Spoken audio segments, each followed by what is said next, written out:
count manual arms. Now, this is the first 15 count. This is 1. Right? The other hand's arm. Perfect. Hands go to the bottom of the rifle. Perfect. Right? Hands go here.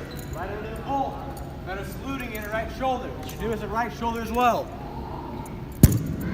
Down. That'll be step number 4. Right? 1, 2, yeah. That'll be step number 4. That is step number 5. That is to start going into the left shoulder. You will go to a port. But instead of putting your hand on the small side of the rifle at first, hand will be under. And their hands move to the small of the stock. And then they bring it across. They bring it across, their hands still on the small of the stock. And the right foot on the left shoulder.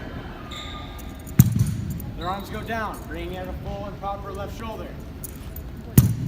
And they grab the small of the stock again. Bring it across to a port. And they go to a present. When you present, you want to be looking about the clip or between this area. There's a small lip on your rifle that's holding onto this clip. You're looking between the bottom of the cap and that top of that clip. That's where your eyesight should be. They go back to port. Go up here, bring it down. They're ready to bring it down. Rifle goes down here, they're holding it up and saluting it. Arm down at 15 count. Any questions? Any comments? Any